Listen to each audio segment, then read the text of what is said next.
Subscribe कीजिए हमारे YouTube channel star गुरु को और दोस्तों इस बेल आइकन को दबाना ना भूलिए एकदम लेटेस्ट वीडियो सबसे पहले देखने के लिए। दोस्तों अल्लाह के प्यारे नबी हजरत मोहम्मद सल्लल्लाहु अलैहि वसल्लम अपने घर में कैसे रहते थे, यानी कि आपके घर की जिंदगी कैसी थी, आप अपने घर वालों के साथ में कैसे रहते थे, घर में क्या क्या काम करते थे, इन सब के बारे में हम आपको आज के इस वीडियो में बताने वाले हैं। इसलिए आज का यह वीडियो आप सभी इस्लामिक भाई बहनों के लिए बहुत खास है। आप इसको आखिर तक जरूर देखें और प्यारे नबी की मोहब्बत में सबसे पहले आप इस वीडियो को दिल से एक लाइक कर दें और कमेंट बॉक्स में या रसूलुल्लाह लिखकर शेयर भी कर दें ताकि यह वीडियो और भी लोगों के पास में पहुंच जाए। तो चलिए दोस्तों शुरू करते हैं। दोस्तों अल्लाह के प्यारे नबी हजरत मोहम्मद सल्लल्लाहु अलैहि वसल्लम अपने घर में कैसे रहते थे, इसके बारे में हजरत आयशा रज़ियल्लाहु ताला अन्हा से सवाल किया गया, क्योंकि हजरत आयशा आपकी बीवी हैं, शरीकी हयात थी और एक बीवी से बेहतर इस बात का जवाब कौन दे सकता है कि उसका शौहर घर में कैसे रहता है। इसलिए हजरत आयशा से इस बारे में सवाल किया गया कि अल्लाह के नबी सल्लल्लाहु अलैहि वसल्लम घर में कैसे रहते थे। तो इस पर हजरत आयशा रज़ियल्लाहु ताला अन्हा ने जवाब दिया कि अल्लाह के नबी भी एक इंसान ही थे।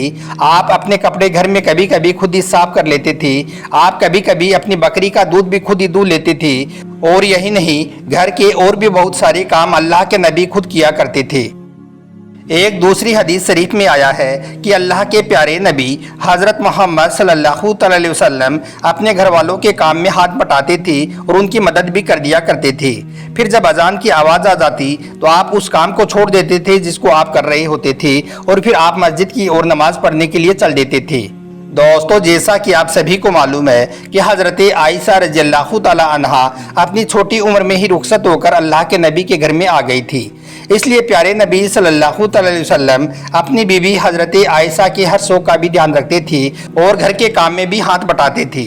आप अक्सर हजरत आयशा को आटा गूंद कर देते थे, घर की साफ सफाई में हाथ बटाते थे, और यही नहीं आप हजरत आयशा को अपने सामने बिठाकर अपने हाथों से खाना भी खिलाते थे। कई बार आपके घर के आसपास की कुछ लड़कियां हजरत आयशा के पास में खेलने आ जाया करती थी और घर में खेलती रहती थी, मगर जब अल्लाह के नबी सल्लल्लाहु अलैहि वसल्लम घर आ जाते तो वो सारी लड़कियां इधर उधर भागने लग जाती थी। यह देखकर फिर आप उन लड़कियों को आवाज़ लगाती, उनको जमा करती और फिर उनसे कहते कि भागती क्यों हो, खेलती रहो। इसी तरह से एक मर्तबा ईद के दिन कुछ हबशी लड़कियां मस्जिद के करीब में खेल रही थी, जिनको हजरत आयशा अपने घर से देख रही थी। यह देखकर अल्लाह के नबी सल्लल्लाहु अलैहि वसल्लम ने हजरत आयशा से पूछा कि क्या तुम इन हबशी लड़कियों का खेल देखना पसंद करोगी। तो इस पर हजरत आयशा ने ख्वाहिश जाहिर कर दी। फिर अल्लाह के नबी सल्लल्लाहु अलैहि वसल्लम अपने शरीकी हयात हजरत आयशा को पर्दे की आड़ में ले जाकर काफ़ी देर तक उन हबशी लड़कियों का खेल दिखाया। दोस्तों एक मर्तबा हजरत आयशा ने अपने घर में कुछ आटा गूंदा और फिर उसकी कुछ टिक्कियाँ बनाई। कुछ देर के बाद में अल्लाह के नबी सल्लल्लाहु अलैहि वसल्लम घर तशरीफ़ लाई और आप नमाज पढ़ने लगे। हजरत आयशा आपके इंतज़ार में थी कि आप नमाज से फारिग हो जाएं तो आपके सामने ले जाकर टिक्कियाँ रख दूँ। इंतज़ार करते करते हजरत आयशा की आंख लग गई। इसी दौरान कहीं से एक बकरी घर में आ गई और वो सारी उन टिक्कियों को खा गई। फिर जब हजरत आयशा नींद से बेदार हुई तो आपने देखा कि एक बकरी उन टिक्कियों को खा रही है। यह देखकर हजरत आयशा उस बकरी को मारने के लिए दौड़ पड़ी। फिर जब अल्लाह के नबी नमाज से फारिग हुए और जब आपने यह देखा तो हजरत आयशा से फरमाया, ए आयशा इस बकरी को तकलीफ ना दो। अब दोस्तों बात करते हैं कि अल्लाह के प्यारे नबी सल्लल्लाहु अलैहि वसल्लम के घर में खाना कैसा बनता था। इस बारे में हजरत आयशा से एक बार सवाल किया गया तो इस पर हजरत आयशा ने फरमाया कि 2-2 महीने गुजर जाते थे, हमारे घर में चूल्हा नहीं जलता था। इस पर हजरत अनस रज़ियल्लाहु ताला अन्हु ने पूछा, ए अम्मा आयशा फिर आप खाना क्या खाते थे। तो इस पर हजरत आयशा ने फरमाया कि चंद खजूर और पानी पीकर अल्लाह का शुक्र अदा करते थे।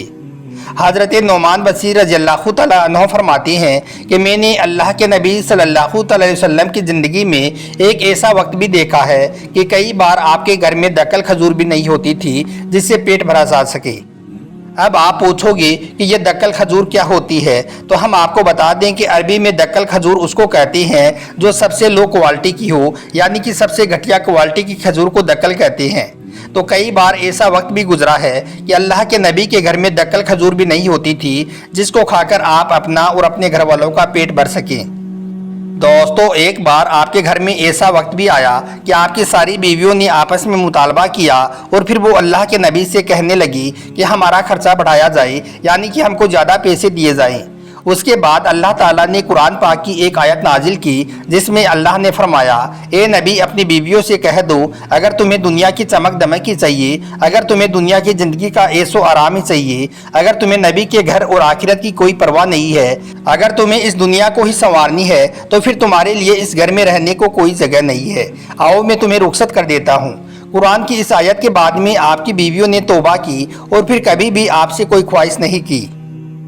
याद रखें, अल्लाह के प्यारे नबी हज़रत मोहम्मद सल्लल्लाहु अलैहि वसल्लम ने अपनी पूरी ज़िंदगी बड़ी ही सिंपल और सादा तरीके से गुजारी है, और यही नहीं, आपके साथ साथ आपके घर वालों ने भी सादा ज़िंदगी गुजारी है। दोस्तों हदीस शरीफ में आया है कि अल्लाह के प्यारे नबी सल्लल्लाहु अलैहि वसल्लम कभी भी अपने घर में और बाहर कोई भी फुहड़ और गंदी बात नहीं बोलती थी, यानी कि अपनी ज़बान से कभी भी कोई गंदी और गलत बात नहीं निकालती थी। और यही नहीं, बल्कि किसी की गंदी बात को सुनकर आप उसको जवाब भी नहीं देती थी और अपनी ज़बान को गंदा नहीं करती थी। आप गली कूचों में, बाज़ारों में खड़े होकर चिल्ला चिल्ला कर बात करने को भी पसंद नहीं करती थी। और यही नहीं, बल्कि आप कभी भी किसी बुराई का बदला बुराई से नहीं देती थी, बल्कि आप बुराई का बदला हमेशा अच्छाई से देते थे। दोस्तों याद रखें, अल्लाह के रसूल सल्लल्लाहु अलैहि वसल्लम 4 बेटियों की बाप थी। आप सल्लल्लाहु अलैहि वसल्लम ने अपनी चारों बेटियों की परवरिश उस माहौल में की थी जिसमें बेटियों को बोझ समझा जाता था, जिस माहौल में बेटियों की पैदाइश पर बाप का चेहरा उतर जाया करता था, बाप रोने लग जाता था। और यही नहीं, बल्कि उस माहौल में कुछ लोग तो ऐसे भी थे जो बेटी के पैदा होने पर अपनी फूल सी बेटी को जिंदा ही कब्र में दफन कर देते थे। ऐसे माहौल में अल्लाह के नबी सल्लल्लाहु अलैहि वसल्लम ने अपनी 4 बेटियों की खूब प्यार और मोहब्बत के साथ में परवरिश की। आपने अपनी बेटियों को बड़ी मोहब्बत के साथ में पाला, उनकी तमाम जायज़ ख्वाहिशात को पूरा किया। आप अपनी बेटियों की बड़ी कदर किया करते थे। आप सल्लल्लाहु अलैहि वसल्लम की सबसे छोटी बेटी हज़रत फ़ातिमा रज़ियल्लाहु ताला अन्हा थी, जो अपने बाप से मिलने के लिए जब घर आती थी तो अल्लाह के नबी सल्लल्लाहु अलैहि वसल्लम बेटी को देखकर खड़े हो जाते थे और फिर दरवाजे पर आकर अपनी बेटी का हाथ पकड़ती और हाथ को चूमते थी और फिर कहते थे कि बेटी मुबारक हो, खुशामदीद, तुम मेरे घर आई हो। अल्लाह के नबी इस तरह से अपनी बेटियों का इस्तकबाल करते थे। हज़रत आयशा रज़ियल्लाहु ताला अन्हा फरमाती हैं कि एक मरतबा अल्लाह के नबी सल्लल्लाहु अलैहि वसल्लम बीमारी की हालत में थे। आपकी बेटी हज़रत फ़ातिमा आपसे मिलने के लिए घर तशरीफ़ लाई। अल्लाह के नबी बीमारी की हालत में है, मगर जैसे ही आपने बेटी फ़ातिमा को देखा तो बड़ी खुश हुए और दरवाजे पर जाकर बेटी का हाथ पकड़ा और हाथों को चूमने लगे, यानी कि आपने बीमारी की हालत में भी बेटी का खूब अच्छे से इस्तकबाल किया। इस तरह से आप सल्लल्लाहु अलैहि वसल्लम ने अपनी बेटियों से बड़ी मोहब्बत की है, मगर जब बात दीन और दुनिया की आज़ादी तो फिर आप कंप्रोमाइज़ नहीं करते थे। आपकी 2 बड़ी बेटियों की शादी हज़रत रुकैया और उम्मे कुलसुम की शादी अबू लहब के 2 बेटों के साथ में उकबा और उतैबा के साथ हुई थी, मगर अभी उनकी रुखसती नहीं हुई थी।